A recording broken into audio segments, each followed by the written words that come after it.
Bienvenidas, bienvenidos a una nueva conversación de Enclave de Educación de la Fundación Santillana, este proyecto en el que estamos conversando con distintas voces iberoamericanas sobre el sentido de la escuela, sobre los fines de la escolaridad, sobre qué significa ir a la escuela y estar en la escuela hoy, por qué hacemos desde las sociedades este gran esfuerzo por escolarizar a nuestros niños, a nuestros jóvenes, y en las conversaciones en las que tratamos de aclarar estos puntos y tratamos también de explorar cuáles deben ser los conocimientos, los saberes que debemos promover desde las escuelas.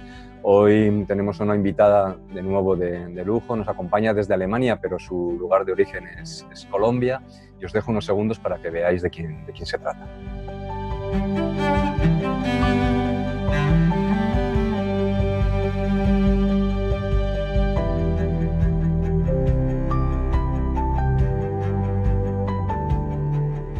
Hola Rocío, buenos días y muchísimas gracias por aceptar nuestra invitación y bienvenida a esta conversación, este ratito de conversación tranquila. Carlos, muy buenos días también para ti y no, muchísimas gracias a ustedes por la invitación. Bueno, es un gusto tenerte por la trayectoria que tienes, por tu mirada a la sociedad en la que estamos viviendo. Yo creo que nos vas a ayudar en esta exploración que estamos haciendo sobre el sentido de la escuela, de los sistemas públicos de educación en todo el mundo, pero especialmente en Iberoamérica. Unas sociedades, las nuestras, tanto la de Colombia, tu país de origen, como por ejemplo la mía aquí en España, muy atravesadas por ciertas características, entre otras, por ejemplo, una desigualdad creciente, una segregación en los sistemas educativos que comprometen de alguna manera el futuro de muchas personas y el futuro también de nuestras sociedades. Y por tanto, esta conversación sobre por qué y qué debemos hacer en las escuelas creo que cobra un sentido más urgente que nunca. Llevamos años y lo primero que te quería un poco preguntar o quería que nos ayudaras a pensar en un término que llevamos años escuchando, que yo sé que tú has problematizado, que has explorado, que es el término de sociedad de la información y sociedad del conocimiento. Llevamos al menos 30, 40 años en los que los discursos globales, sobre todo, y también los educativos, arrancan siempre hablando de una sociedad de la información y del conocimiento para la que tenemos que formarnos. Y lo primero que me gustaría un poco conversar contigo es qué es esta sociedad del conocimiento y de la información, hasta qué punto, ¿no?, ese concepto nos ayuda a pensar bien las cosas o nos está ocultando ¿no?, estas fallas que tienen nuestras sociedades o estas fallas que tienen nuestros sistemas educativos. ¿Qué es la sociedad de la información y el conocimiento? Y desde tu punto de vista, Rocío. Bueno, yo creo que el principal problema que yo tengo con esa noción de sociedad de la información y el conocimiento es el singular que además tiene, ¿no? Por eso varios académicos y intelectuales en América Latina, por ejemplo, el trabajo de Jesús Martín Barbero, que tal vez conoces, Mm. hablamos más de un plural de sociedades de la información y el conocimiento, un poco para romper seguir con una idea de que existe una sociedad y una información y un conocimiento. ¿Quién define qué es un solo conocimiento o qué tipo de información? Y yo pienso que esa noción, el problema que tiene es que también ha estado siempre muy asociada justamente al despliegue de las tecnologías de la información y la comunicación. Entonces, digamos que esa aleación de tecnologías de la información y la comunicación y la noción de sociedad de la información y el conocimiento ha hecho, digamos, ver o configurar un marco en el cual las tecnologías sirven a cierto tipo de informaciones o a cierto tipo de conocimientos y siguen permaneciendo saberes que la escuela tradicional no ha reconocido, siguen quedando por fuera. Eso por una parte, pero por otra parte, digamos, la discusión está en que se deja el concepto desvinculado, digamos, de una reflexión desde la economía política, es decir, surge la noción, surge al lado, digamos, de todo un desarrollo de una infraestructura técnico-tecnológica a nivel global que está, digamos, siendo la infraestructura de un nuevo capitalismo, que lo denominamos capitalismo cognitivo, capitalismo informacional, capitalismo tardío. Ahí, digamos, hay diferentes corrientes, pero digamos que lo que se reconoce ahí es que, digamos, la información se convierte en, digamos, en el medio central de producción de este tipo de sociedades. Pero de nuevo es qué tipo de información, cuáles son los dispositivos a través de la cual esta información fluye, qué tipo de conocimientos estamos hablando, ¿no? Cuáles se privilegian, cuáles se excluyen. Estas siguen siendo preguntas muy fuertes y, digamos, si yo me paro en el contexto latinoamericano, aparecen discusiones de larga data. O sea, aparecen discusiones que vienen, digamos, desde la reflexión, por ejemplo, de los estudios postcoloniales y decoloniales, ¿no? Desde hace mucho tiempo tenemos saberes que han sido desconocidos. Boaventura de Sousa, por ejemplo, habla del epistemicidio en América Latina, ¿no? Esa falta de reconocimiento cultural de esas otras formas de conocer que existen en nuestros pueblos, ¿no? Sí, ese punto último que, bueno, todo lo que estaba señalando y efectivamente toda esta idea de Boaventura, del epistemicidio, de las epistemologías del sur, ¿no? No Ujú, entendidas como geográficamente, sino todos aquellos no saberes ujú, ignorados, minoritarios, en la frontera, ujú, que nunca han sido tenidos en cuenta, pero también no solo los saberes, sino también las poblaciones, los colectivos, ¿no? Que no están dentro de ese núcleo central, de esa sociedad en singular de la información y del conocimiento, parece que quedan siempre fuera de la escuela. Eso se hace más evidente en algunas zonas geográficas del mundo que en otras, porque socialmente hay una diversidad que debería ser reconocida e integrada en la escuela, y eso es un poco esa sociología de las ausencias, ¿no? Que ujú. dice Exacto. Boaventura, Ujú, que es tan interesante. Entonces, bueno, ahí entramos de lleno y luego retomaré un poco, porque me gustaría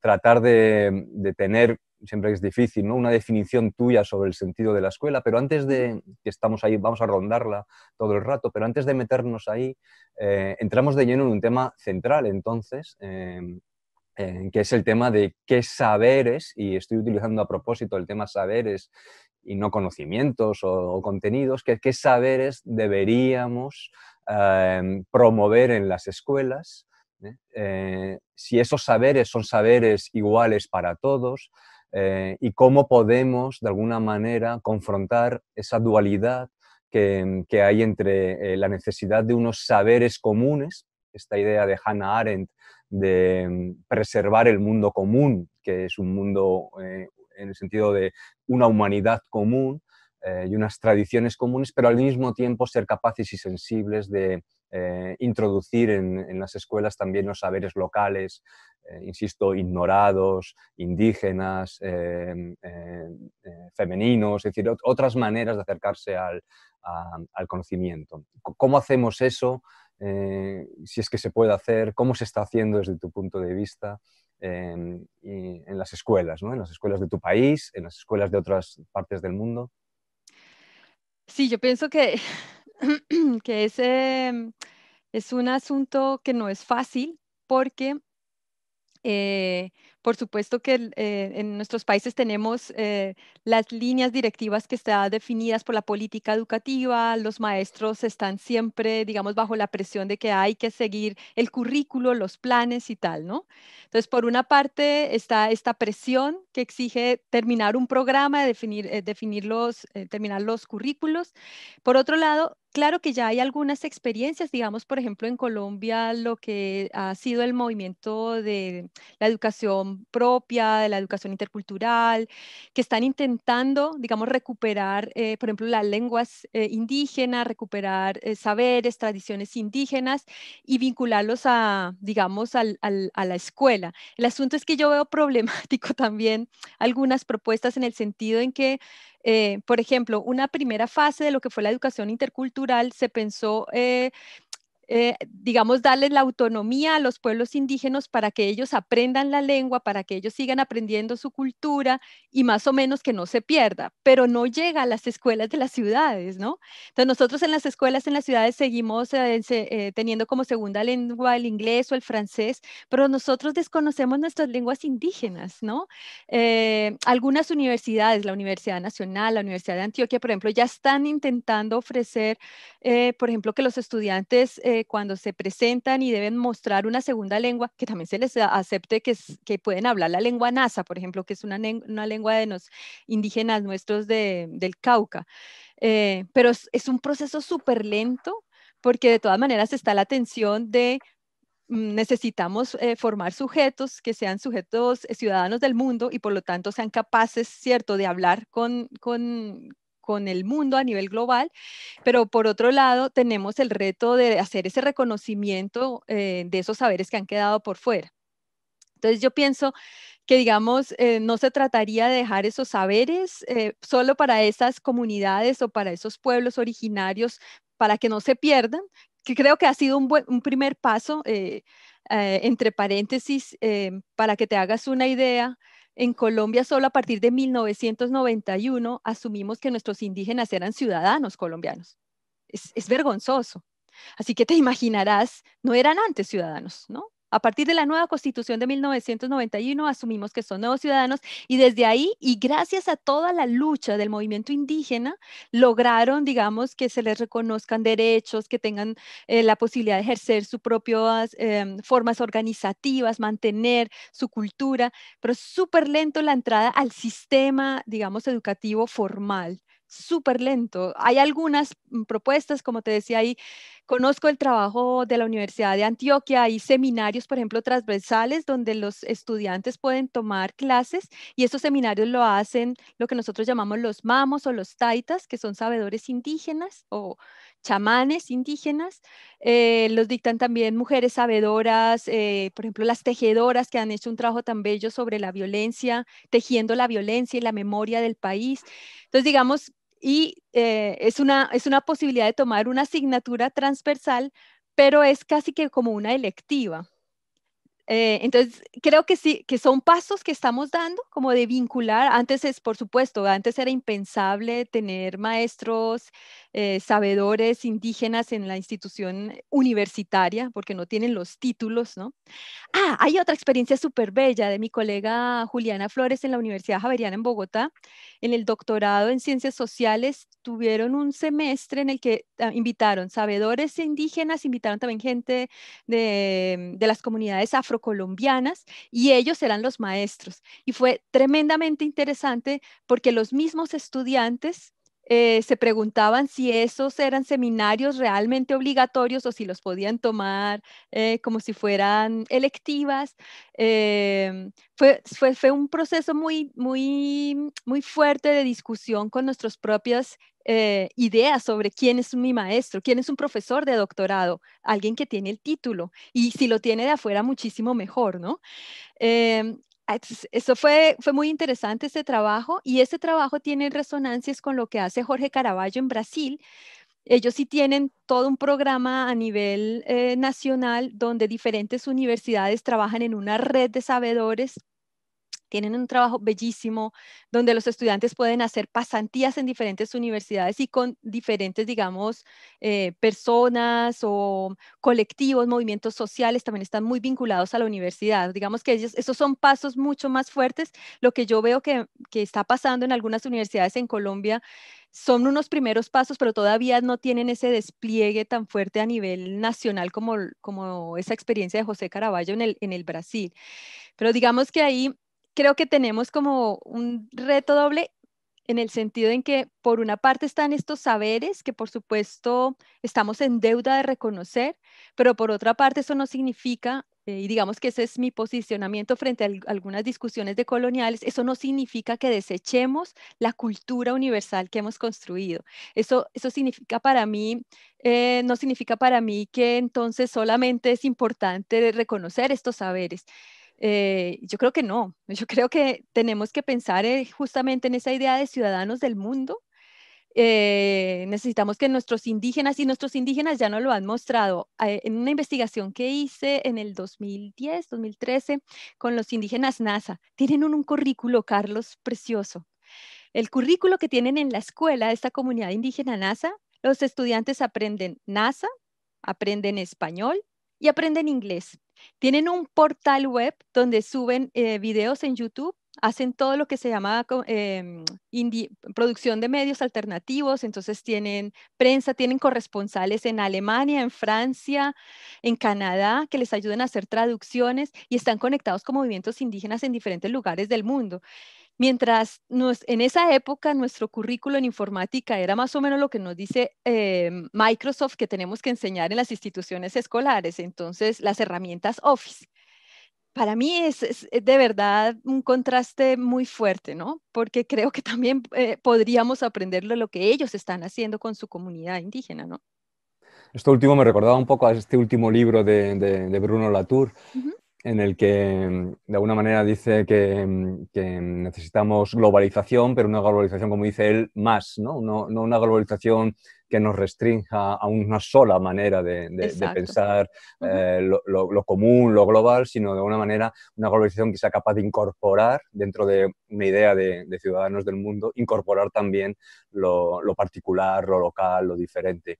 ujú, Y hay otro concepto que también atraviesa toda esta discusión, que es la de justicia curricular, ¿no? Parece que nuestros currículums en general solo responden a un modelo, ¿no? de ciudadano, de persona, de conocimiento y excluyen, ¿no?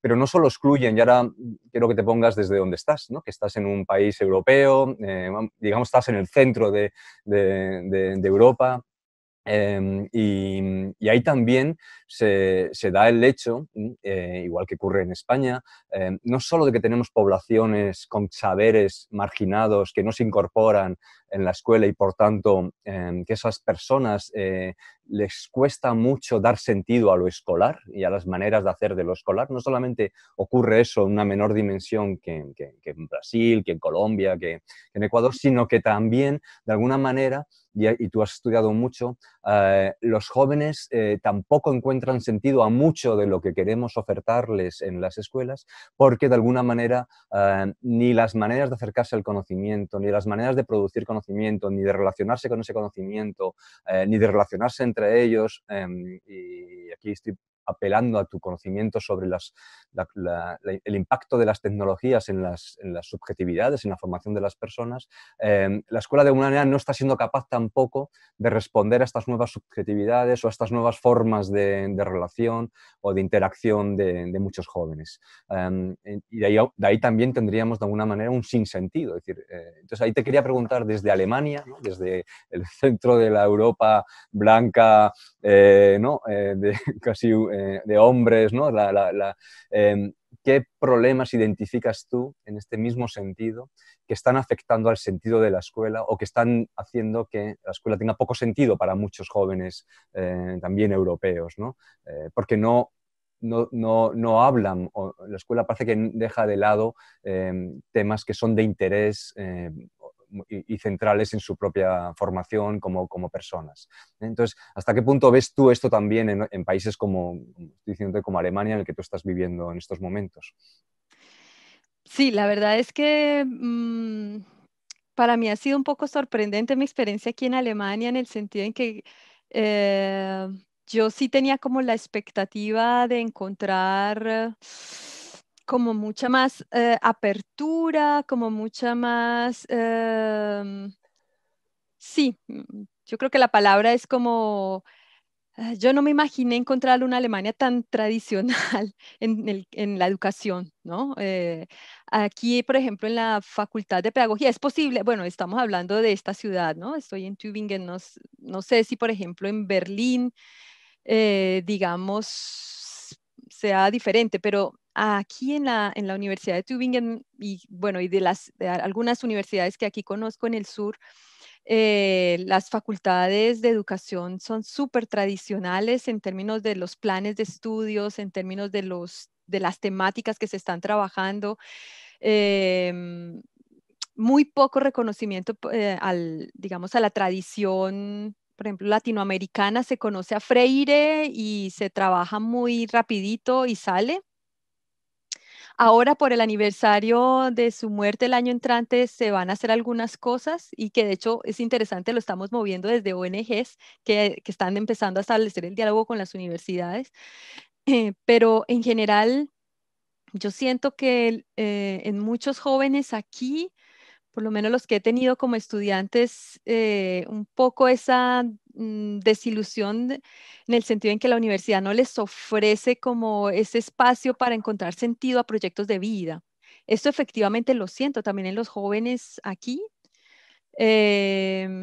La excesiva, eh, digamos, fuerza que tiene todo este el discurso de la producción, de ser productivo, de ser eficiente, eficaz, la profesionalización del docente, pero la profesionalización en el sentido capitalista más dura, ¿no? De producir, publicar para que te reconozcan títulos, para que estés en los en rankings, en que la universidad se mantenga en el ranking como la mejor universidad de excelencia y todo lo que eso significa. Estamos tan volcados de figurar en esos rankings de excelencia y de calidad o de excelencia educativa, y cada vez más lejos del mundo de la vida de nuestros estudiantes, sean europeos o sean estudiantes. Aquí llegan también muchos estudiantes a esta ciudad de diferentes lados del mundo, ¿no? Y de lo que traen jóvenes de todo el planeta, pues, ¿no? Que llegan aquí con becas a estudiar y realmente se encajan en este modelito de la producción, pero toda esa experiencia vital, lo que traen de sus lugares de origen,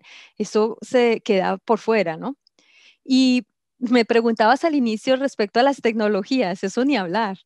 O sea, cuando aquí cayó la pandemia, esto iba haciendo pues el acabose en la universidad, porque en las universidades aquí el trabajo con tecnologías es mínimo. Era increíble cómo estaba Alemania, las instituciones escolares en Alemania, algunos con aulas de informática, pero escuelas primarias, nada, nada.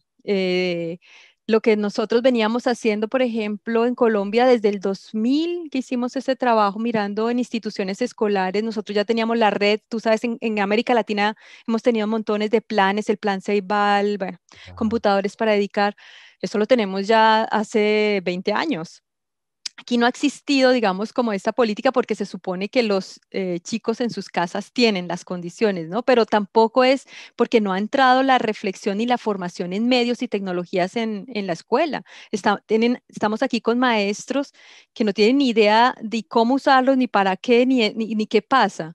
De hecho, la solución que se dio al inicio de la pandemia fue que los profesores hicieran las clases y los grabaran, tal cual, porque los maestros se sentían totalmente sobrepasados por la pregunta de, ¿y ahora yo qué hago para hacer una clase? Máximo quizás una presentación en PowerPoint, pero no más. O sea, eso fue, digamos, un golpe muy fuerte porque de hecho cuando yo hablo con colegas en América Latina o en Colombia, digamos, la representación que también tenemos, ¡puah! Alemania debe estar, pues no deben tener ningún problema. Alemania, por supuesto que tiene las últimas tecnologías. No, en el sistema educativo formal está súper lejos. Claro, hay centros de investigación, los centros de investigación tienen las súper tecnologías, pero la universidad, la escuela primaria, la escuela secundaria, ¡buah! No encuentras, digamos, ni siquiera la tradición que tiene México y Argentina, por ejemplo, en educación de medios. Eso no pasó por aquí. Claro, Ujú. efectivamente. Y en Colombia, ¿no? Que tenéis Mm. también, ¿no? En Colombia a nivel nacional, ¿no? Con computadores para educar, o, ¿no? O en Cali, ¿no? Esa experiencia también de Tita, ¿no? Es en Así, Cali, ¿no? el proyecto de Tita tan bello Em, de la de- Universidad del de- Valle. del Pero Valle, lo ¿no? que hay, perdona. No, sigue, sigue, di. No, Te lo que dejo, te quería dejo. decirte es que nosotros, por ejemplo, en Colombia nosotros tuvimos directamente lo que se conoce como informática educativa. pero nosotros no tuvimos, digamos, la propuesta anterior de educación en medios que sí tuvo, por ejemplo, México y Argentina. Sí, Ellos por tuvieron una Argentina. tradición muy bella de educación en medios, de la radio, de la televisión, pero nosotros no pasamos, nosotros saltamos directamente al tema de la informática educativa, el tema de las TICs, y que claro, por ahí venimos haciendo un montón de cosas hace años, pero a mí me parece que sí es un vacío muy fuerte porque de nuevo es una sociedad de la información y el conocimiento, solo las tecnologías digitales, pero nosotros somos ese sincretismo cultural también en los medios. El movimiento social campesino sigue trabajando con panfletos, programas de radio, canal comunitario de televisión. Que eso pienso que también es preocupante en esa idea de la sociedad de la información y el conocimiento, que solo creemos que lo que fluye a través de los computadores y la internet, digamos como digamos las tecnologías digitales dominantes, es lo único que digamos, se haría entonces visible y qué pasa, digamos, con esas otras formas de producción y de expresión cultural que pasan por otros medios. Claro, cada vez más se digitalizan, cada vez más convergen en este dispositivo, pero igual funcionan también por fuera de este dispositivo también analógicamente. Nuestras sociedades, de todas maneras, tienen esa mezcla muy fuerte, ¿no? Una única y muchas veces expresada como si fuese neutral, ¿no? Una sociedad de la Ujú, información expresada como si no tuviese valores ujú, detrás y tú ujú, estás... ¿no? Tú has hecho, ¿no? Tú has hecho mucha investigación precisamente para desvelar, ¿no? La no neutralidad de ese discurso ujú. único, ¿no? Y globalizante, ¿no? De la sociedad de la información. Um, Déjame volver de nuevo a la pregunta sobre el sentido de la escuela, ¿eh? De la escuela en sentido amplio, y ahora te lo planteo desde otra mirada, porque tú citabas antes a Freire, efectivamente es prácticamente el único latinoamericano, ya han pasado ya unos años de su muerte, que se conoce en Europa. Te diría que en España prácticamente pasará este aniversario sin que hagamos nada, porque todavía es más grave, me da la impresión, que en Alemania. Y entonces, recuperando un poquito a Freire y pensando en el sentido de la escuela, en esta tensión entre transformación y adaptación, que él también, ¿no? Trabajó tanto, parecería que nuestros sistemas educativos han optado por la adaptación, ¿no? Por formar para la adaptación, y hemos olvidado un poco ese lenguaje de la lucha, ese lenguaje de la crítica social, de la problematización, de la transformación de la sociedad de los años 70, que se nos ha ido un poco, ¿no? Casi borrando, hasta Desapareciendo. desaparecido hasta de los discursos, ¿no? Ujú, ¿Cuál es tu perspectiva en este sentido, en esta idea tan necesaria, ¿no? Probablemente de formar para la transformación? ujú, Como tú decías, ¿no? No podemos olvidar una cultura que tenemos que cuidar y heredar y ujú, transmitir. Eso no ujú, una, sería una locura desde el punto de vista de la ujú, humanidad, pero también tenemos que pensar que formamos personas para transformar esta sociedad, y si no ujú, estaríamos haciendo un flaco favor. En ujú. esa tensión, ¿cuál es tu perspectiva entre la transformación, la adaptación y hacia dónde están yendo los sistemas educativos escolares y universitarios? Yo creo que esa es una de las mayores paradojas de la pedagogía. La pedagogía, en tanto Bildung, en tanto formación, debe formar justamente para la autonomía, pero forma a través de adaptar a los sujetos a ciertas normas, ¿no? Tiene todas unas tecnologías dispuestas para construir estas subjetividades. De partida, esa es la mayor paradoja de la pedagogía, creo yo, como disciplina, ¿cierto? Y como práctica misma en las sociedades.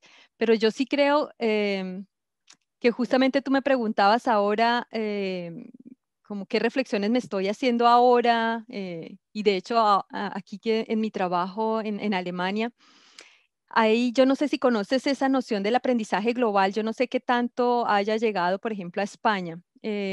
Esta idea del aprendizaje global surge, de hecho, de las reflexiones de Paulo Freire en los 70 y llega, por ejemplo, a Europa a través de las ONGs, a través de lo que se conoce como la política para el desarrollo.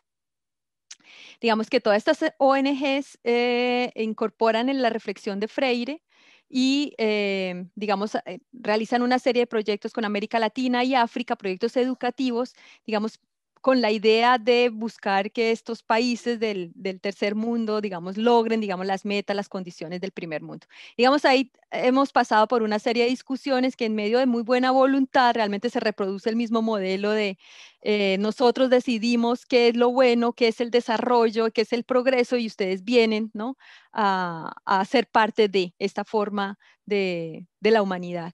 Y yo pienso que el reto que tenemos ahora frente a los problemas que nuestro planeta en este momento tiene, eh, es un reto muy fuerte de la escuela de educar para transformar esas maneras en las cuales nos hemos relacionado con la naturaleza, con otros seres humanos, con el mundo que nos rodea. Es decir, si los conocimientos que tenemos, los de larga data, los que lo que hemos construido como humanidad, si esos conocimientos del desarrollo de la ciencia y la tecnología, por una parte, no nos ha servido o a través de ellos, de hecho, se han producido catástrofes como las que conocemos ya, la catástrofe ambiental, la catástrofe de las guerras, ¿no? Ahí se ha aplicado mucho conocimiento de la ciencia y la tecnología, ¿no? Eh, lo que sabemos que pasó aquí en Alemania, que es una cosa muy fuerte, pues esa que la ciencia y la tecnología se haya utilizado para eliminar a otros seres humanos, ¿no? Entonces, digamos, ya tenemos una catástrofe aprendida de lo que puede llegar a ser estos conocimientos, pero también hemos encontrado que hay maravillas que esos conocimientos nos permiten como humanidad. Pero tenemos estos otros saberes que hemos dicho han sido invisibilizados, han estado ausentes. Ahora el reto que tenemos es cómo estos conocimientos y estos saberes, cómo estas epistemologías, cómo estas ontologías, estas cosmovisiones, cómo logramos ponerlas a dialogar y ver cómo transformamos la manera como nos estamos relacionando con el mundo, porque es que si no, no le vamos a dejar nada a las generaciones que vienen. Y yo creo que ese es el mayor reto. Aquí hay un movimiento muy fuerte en Alemania, digamos, con la pregunta por la sostenibilidad y, digamos, con todas estas metas para el desarrollo ambiental y, digamos, con todo esto del clima, el cambio climático, se está moviendo mucho y en las universidades tú notas y que por allí además es muy interesante, los jóvenes se interesan, proyectos de reciclaje, otras formas de consumo alimenticio, volver a sembrar en las granjas, de eso hay proyectos muy bonitos aquí, por ejemplo, en la universidad, y digamos que hay unas preguntas que les están tocando a esas generaciones, es que qué mundito nos está quedando y qué mundito vamos a heredar. Y yo pienso que ahí hay una responsabilidad que nos corresponde tanto en el sur como en el norte. Yo pienso que ya no es un asunto de solamente mirar qué está pasando en el norte en términos del excesivo uso o explotación de recursos, es que nosotros en el sur también nos tenemos que hacer esas preguntas porque es el planeta completo. Y yo creo que por ahí, por esa vía, digamos, están apareciendo cosas muy lindas, digamos, de lo que se conoce como los proyectos del buen vivir, que quizás has escuchado de Bolivia y Ecuador, de vivir bonito, todo el movimiento ecologista feminista que también ha tomado mucha fuerza en América Latina. Y yo siento que por ahí se han empezado a hacer diálogos entre el norte y el sur global y se están pensando formas de, bueno, cómo incorporamos eso a nuestros sistemas educativos desde las universidades hasta la escuela primaria para que transformemos, digamos, la manera como nos estamos relacionando con el mundo. Si no logramos un mundito en el que quepamos todos, en el que la naturaleza tenga derechos, dirían los del buen vivir, donde la naturaleza se respete, donde respetemos el entorno material, eh, ¿sabes? No nos va a quedar, es que ni escuela ni nada. Esto que decía también Latour, ¿no? En su último libro, bueno, que lleva toda su vida diciendo con sus, bueno, y Calon, ¿no? Michel Ujú, Calon y todos los sociólogos estos de la ciencia y los objetos, ¿no? ujú. Esta mezcla entre objetos y Y sujetos, ¿no? sujetos. Que tan interesante es. Déjame volver de nuevo a esta paradoja que tú señalabas de la propia pedagogía, Ujú. que al tiempo que promociona o debe desarrollar la autonomía, lo hace con maneras que potencian poco la autonomía. Y también hay otra paradoja de lo escolar, que es, por lo menos una paradoja o algo que se está viendo mucho en los últimos años, que es una hiperpotenciación de lo individual frente a lo colectivo. Dice Philippe Merieux que al final la escuela es el lugar donde hacemos el yo, claro, es uno de los lugares donde construimos la subjetividad, el yo, pero también hacemos el nosotros. Y entonces ahí, y yo sé que tú has sido muchas veces crítica con algunos de los conceptos que se manejan de inclusión y de inclusión dentro de la escuela, y me gustaría un poco también preguntarte, ¿no? Una reflexión, ¿no? Sobre cómo imaginas tú otras formas, ¿no? De construir, ¿no? Esto, lo colectivo, ¿no? Ujú, Y de poder vivir juntos la diferencia. ¿Cómo podemos hacer eso desde las escuelas? ¿Cómo podemos hacer eso desde las instituciones educativas?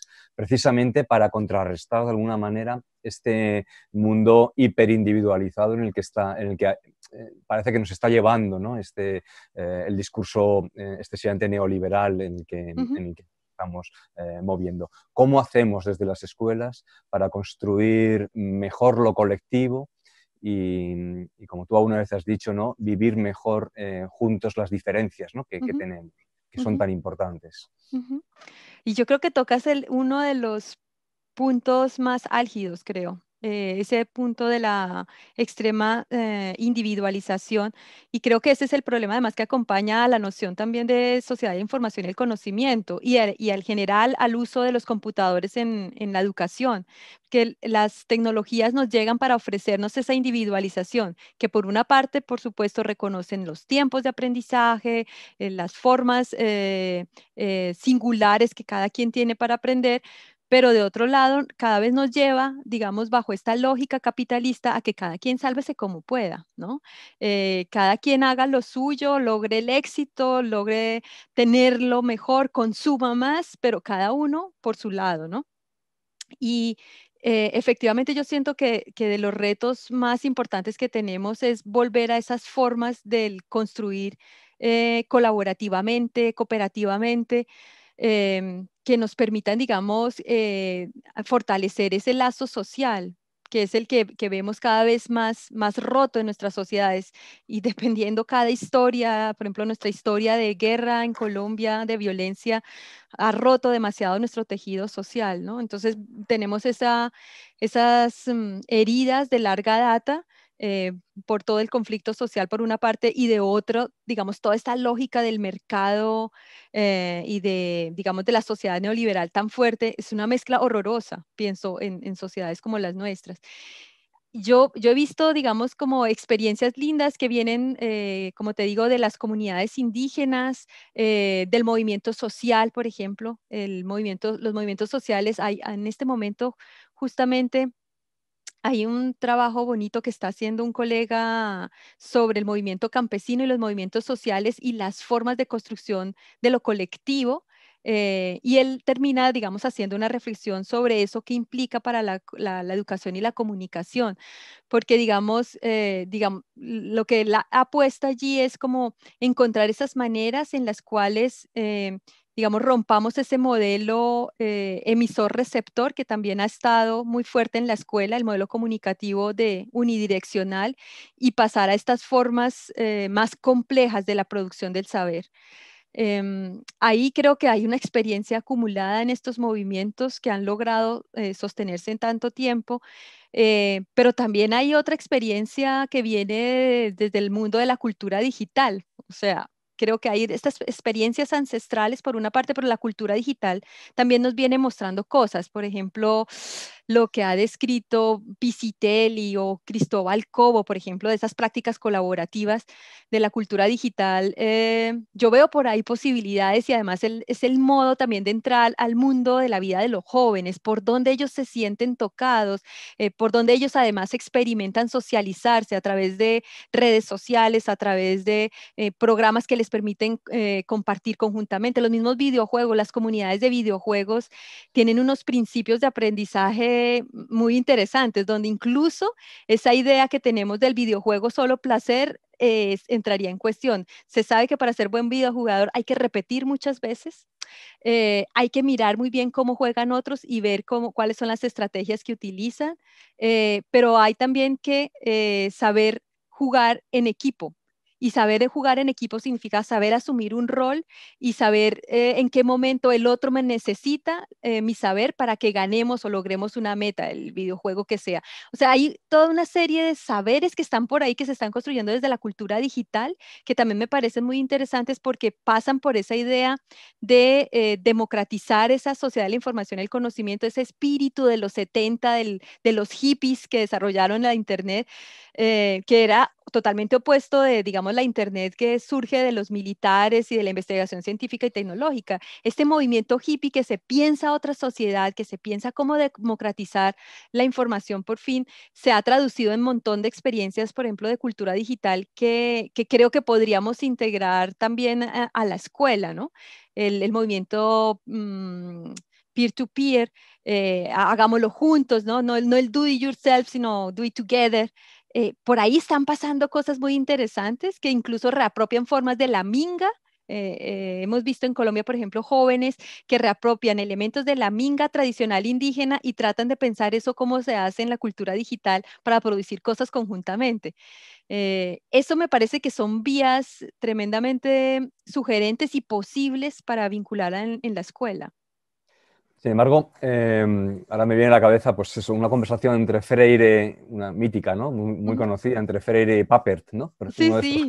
estos hippies de la tecnología en los años 90, ¿no? Y cuando llega Internet y todo este movimiento que Cristóbal Cobo ahora ya después denominaría de luna de miel, Ujú, eh, ¿no? Pisitelli, Mariana Maggio, ¿no? Tenemos ujú, muchos ejemplos de muy buenas experiencias con la cultura digital. Un momento en el que parecía que nos iba a facilitar el acceso, la democratización, ¿no? Y sin embargo, como dice Cristóbal en su último libro, parece que se ha roto un poco la luna de miel, ujú. que se ha impuesto una sola manera de Una sola entender manera. Ese es el problema. las tecnologías Mm, y esto de alguna manera tampoco lo que ha llegado a la escuela es una única y, ¿no? Manera de relacionarnos con las tecnologías. Tú has trabajado mucho ujú, el tema de las tecnologías, el tema ujú. de, insisto, de cómo las tecnologías construyen la subjetividad de los jóvenes. Me interesaría, y hablas muchas veces de este doble reto y oportunidad que representan las tecnologías. Ujú, Son un reto y son una oportunidad.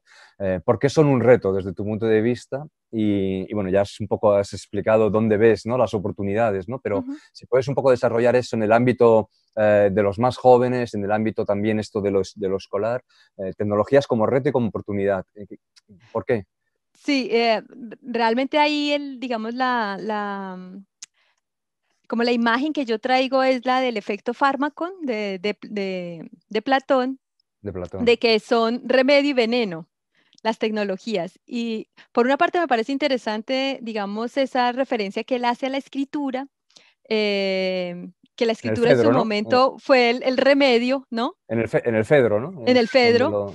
exactamente, fue el remedio lo que, digamos, permitió expandir la información, pero en la medida en que esa escritura se articula con el mercado y empieza a tener unos propietarios y a definir quiénes son los que tienen la propiedad de ese saber o de ese conocimiento, entonces ya la idea de democratización se pierde. Entonces, y se pierden, por ejemplo, otras formas de expresión como fue la oralidad, ¿no? Que digamos, se impuso solamente, digamos, la escritura como el medio por excelencia y, digamos, la escritura está vinculada también a la pedagogía, es su tecnología por excelencia, ¿no? Entonces, digamos que lo que yo veo con las tecnologías digitales, veo que tenemos como si uno lo mira así como de larga data, yo veo las tecnologías actuales también como escrituras. Y creo que el problema que tienen es que caigan en una sola forma escritural, cuando eso significa decapitar otras formas de expresión y con ello otras culturas, otras formas de ver el mundo. Y yo creo que ese es el problema que tenemos justamente en nuestras instituciones escolares, ¿no? Que hemos adoptado solo un modelo. Yo te decía, hace 20 años teníamos el modelo en nuestro currículo Microsoft, ¿no? Las herramientas Office era lo que había que aprender en la escuela, que me parece terrible. Que sea Microsoft el que le defina a un país cuáles son, qué es lo que debe aprender con tecnologías. Eh, 20 años después, en algunas todavía sigue siendo lo mismo, ¿no? que eso es lo más trágico. Pero el otro elemento que yo pienso que está entrando en las escuelas tiene que ver con toda esta propuesta de aprender a programar, que si bien yo reconozco que la programación es un lenguaje que efectivamente te exige realizar cognitivamente unos procesos diferentes a los que haces con otras actividades y que me parece interesante en términos de las posibilidades de desarrollo de pensamiento abstracto o lógico matemático, creo que no puede ser el único. Además, la pregunta es si para todos tenemos que seguir manteniendo el mismo modelo, ¿no? Es, digamos, la pregunta que tú haces, ¿cómo mantenemos la diferencia? ¿Cómo mantenemos el reconocimiento también situado? Porque estos modelos se imponen y uniformizan culturas y eso significa que esas diferencias se invisibilizan. Y entonces imponemos el modelo sea el paquete Office de Microsoft o sea la programación en, yo qué sé, Pascal, C++, el programa que sea. Pero fíjate que es de nuevo un solo modelo.